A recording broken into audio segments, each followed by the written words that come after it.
Hai, selamat petang. Saya Muhammad Hanif Hanafi bin Jaafar. Nombor metrik 2022835354 dari kursus Sains Sukan. Pada hari ini saya akan menerangkan mengenai konsep kehancuran menurut agama Hindu.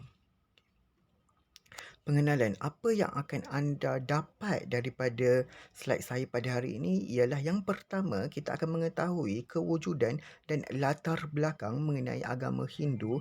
Yang kedua, amalan dan kepercayaan daripada agama Hindu. Yang ketiga, kekuatan yang melindungi alam semesta. Keempat, lembu manifestasi sang dewa. Dan yang kelima, pembantu suci Tuhan dan jelmaan dalam pelbagai rupa. Yang pertama, kita akan pergi kepada kewujudan dan latar belakang.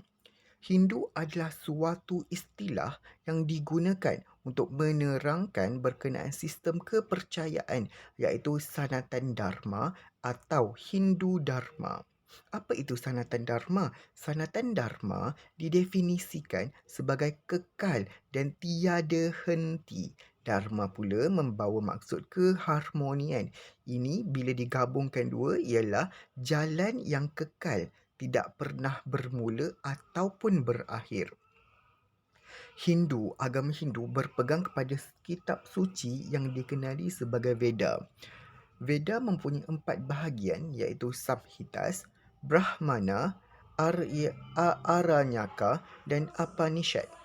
Kitab Veda diturunkan dalam bentuk lisan kepada insan-insan yang terpilih yang dikenali sebagai Shruti. Okey, kalau dalam macam agama Islam kan Allah turunkan wahyu kepada nabi. Macam itulah.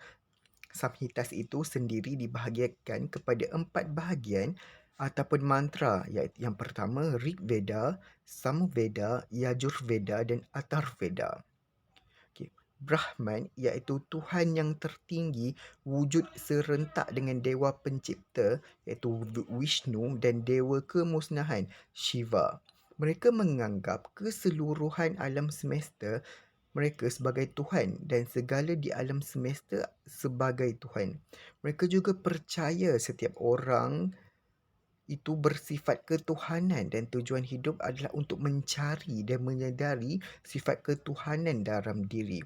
Okay, menurut Agarwal pada tahun Agarwal ni dia keluarkan macam apa dia panggil macam academic journal yang saya baca pada tahun 2015.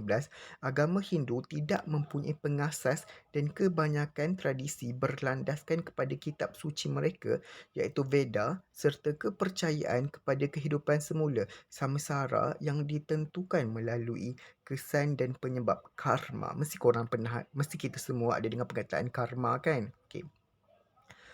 Agama Hindu ni dia tertumpu kepada Trimurti iaitu Brahma, Vishnu dan Shiva yang dianggap bertanggungjawab sebagai penciptaan, pemeliharaan dan kemusnahan alam. Yang macam yang saya terangkan sebelum tadi, Brahma ni penciptaan, Vishnu ni pemeliharaan dan Shiva ni ialah sebagai dewa kemusnahan alam.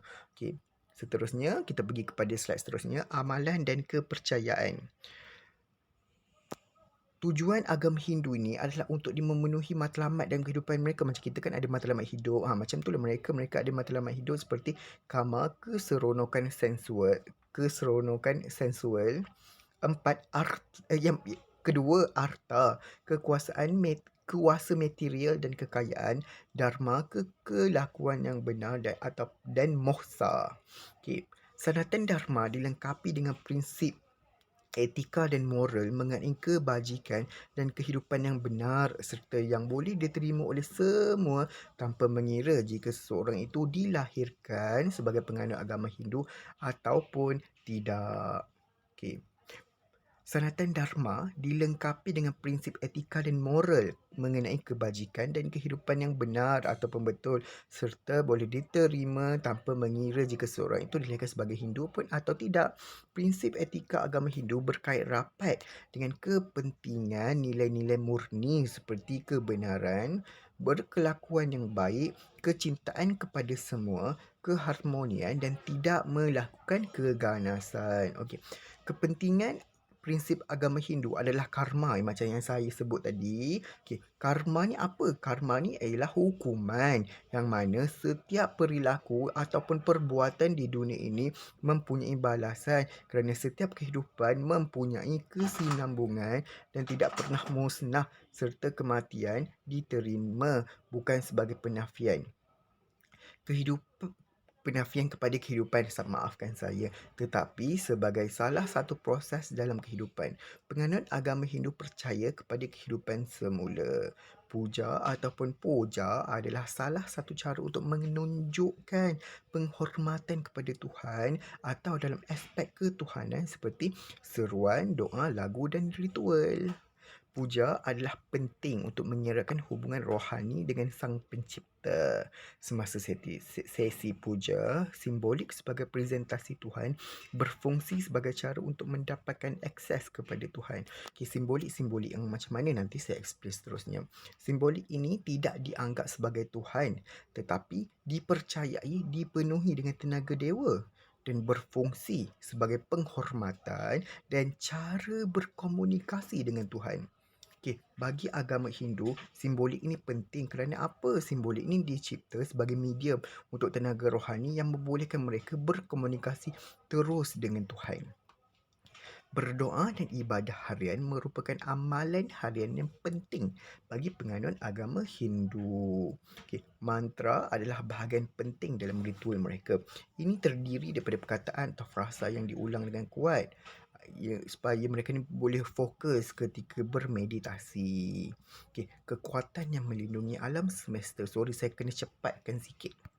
Okey, dewi dan dewa adalah simbol yang menggambarkan pelbagai sifat, fungsi, manifestasi dari Yang Maha Esa. Yang Trimurti tadi, Brahma, Vishnu dan Shiva adalah manifestasi dari Yang Maha Esa yang terkandung 3 fungsi dalam alam semesta sebagai penciptaan, rezeki dan penyerapan semula. Majoriti penganut agama Hindu ni mereka percaya kepada satu Tuhan iaitu Brahma. Alam semesta diciptakan oleh Brahma, salah satu daripada banyak Tuhan.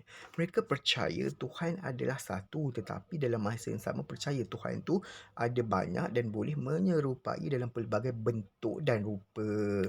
Mereka ni percaya bahawa Tuhan tu dia boleh berada dalam sama ada dalam bentuk hidup ke tak hidup ke, macam tu. Walau bagaimanapun setiap dewi dan dewa Hindu mempunyai personaliti dan fungsi yang kompleks.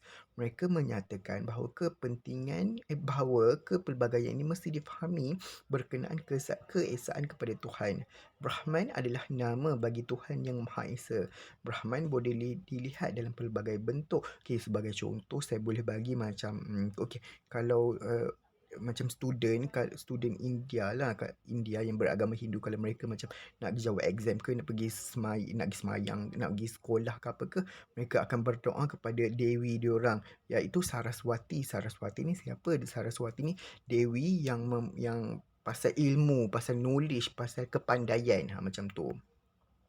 Okay. Brahman dimanifestasikan sebagai Brahma, Vishnu dan Shiva. Yang saya sebutkan Trimurti yang sebelum-sebelum ni, yang mana Brahma adalah pencipta, Vishnu pemeliharaan dan Shiva adalah pemusnah.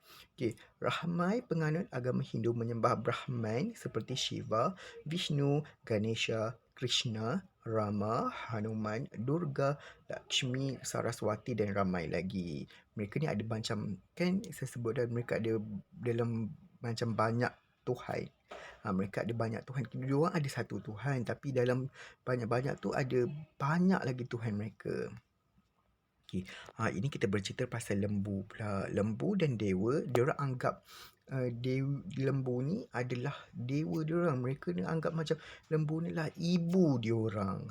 Macam tu. Sebab tu sekarang Kamadhenu pula merujuk pada konsep pemberian kepada yang meminta. Okey, sebab ni kalau korang baca pada poin pertama tu, lembu dan dewa dimanifestasikan oleh penganut agama Hindu sebagai simbol yang popular iaitu Kamadhenu yang memenuhi keperluan dan Gomata, ibu lembu. Okey, Kamadhenu dianggap sebagai dewi dan berkait rapat dengan Prithvi, alam ibu alam yang disebut sebagai lembu dalam bahasa Sanskrit. Okey, lembu dianggap suci oleh penganut agama Hindu kerana suka berkorban. Sebab tu kalau kita tengok agama Hindu dia orang anggap even najis lembu tu pun mereka anggap itu adalah suci. Lepas tu mereka juga menganggap dalam satu ekor lembu tu ada banyak Tuhan daripada tanduk, mata, ekor, kaki, semua yang ada pada tu. Dia orang anggap kat situ semuanya ada dewi dan dewa dia orang. Okey. Membunuh setiap makhluk yang bernyawa akan dianggap sebagai berdosa kerana telah menghalang kitaran semula dari kelahiran semula. Mereka mengangkat tinggi darjat lembu sehingga menyamakan dengan kedudukan para dewa. Lembu dianggap sebagai makhluk suci dan tokoh ibu, sebab tu mereka anggap lembu tu sebagai Tuhan diorang. Macam tu. Kini pembantu suci Tuhan dan jelmaan dalam pelbagai rupa. Para penganut cenderung untuk menjadikan binatang-binatang yang tertentu sebagai pembantu suci Tuhan seperti monyet, gajah, ular, lembu. Sebab tu kalau kita tengok dekat kuil diorang tu ada patung monyet, ada patung gajah, ada patung ular. Kalau kita tengok pada patung Dewa Shiva pun ada yang macam dekat leher diorang tu ada ular. Okey, ini menunjukkan bahawa praktik pendewaan adalah sama dengan pendewaan kepada patung-patung. Penganut agama Hindu percaya bahawa Tuhan mampu dan wujud dalam pelbagai bentuk dan rupa bagi membantu para penganutnya untuk mencapai tahap atma ataupun kesempurnaan. Okey, so ini adalah slide saya yang terakhir. Saya dah terangkan pasal kewujudan agama Hindu. Kalau anda semua ada soalan, apa-apa boleh bertanya pada saya. Kalau saya tak tahu, kita akan merujuk pada orang yang lebih pandai. So, sekian, terima kasih.